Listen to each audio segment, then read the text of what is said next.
Tense ફેમિલીમાં સાદો વર્તમાનકાળ ચાલુ છે. તો ભાગ 1ની અંદર હકાર વાક્યમાં સૌથી પહેલાં જુઓ વાક્યરચના. વાક્યરચના તરીકે કર્તા, ક્રિયાપદ અને કર્મ. કર્તા તરીકે આપણી પાસે બે ગ્રુપ, ફર્સ્ટ ગ્રુપ અને સેકન્ડ ગ્રુપ. ફર્સ્ટ ગ્રુપમાં આઈ, વી, યુ અને ધે.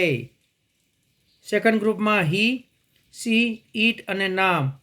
આજે આપણે ફર્સ્ટ ગ્રુપથી વાક્ય બનાવીએ. ફર્સ્ટ ગ્રુપમાં આઈ અને વી લઈએ છીએ, આઈ અને વી લઈએ છીએ. તો હવે આગળ વધીએ. કરતા પછી ક્રિયાપદમાં આપણે 3 વાક્યના પ્રકાર છે. પહેલું પ્રકાર ક્રિયા વગરના વાક્ય, જે હંમેશા ટુ બીથી બને અને વર્તમાન કાળમાં ટુ બીમાંથી આપણને મળશે એમ, ઇઝ અને આર.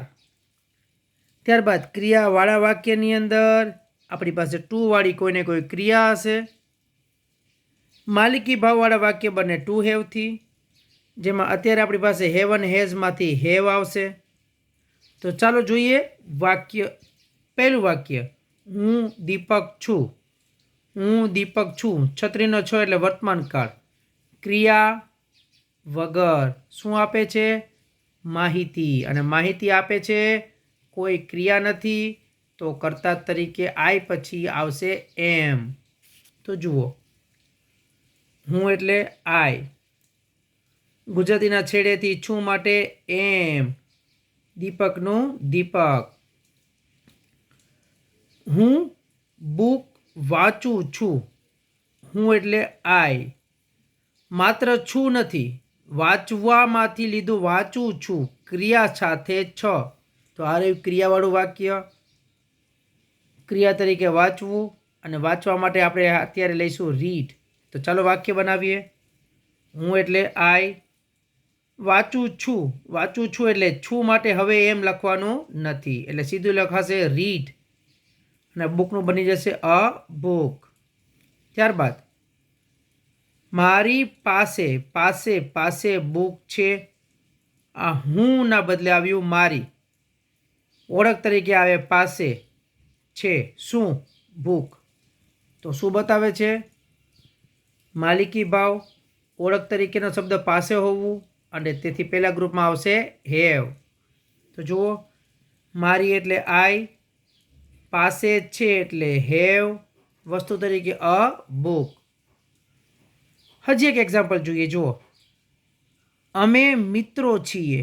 અમે મિત્રો છીએ. છીએ સાચું, પરંતુ અહીંયા મિત્રો એક ક્રિયા નથી, એટલા માટે શું આપે છે?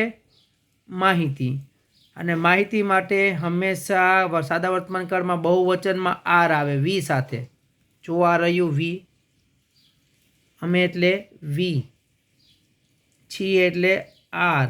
મિત્રો એટલે ફ્રેન્ડ્સ. ફરીથી બીજું વાક્ય, અમે ક્રિકેટ રમીએ છીએ. છીએ એટલે વર્તમાન કાળ, સાથે ક્રિયા છે રમવું. એ ક્રિયાવાળું વાક્ય બન્યું, એટલે પ્લે જ મૂકવાનું થશે, ચિંતા નથી કરવાની. તો ચાલો, અમે એટલે વી.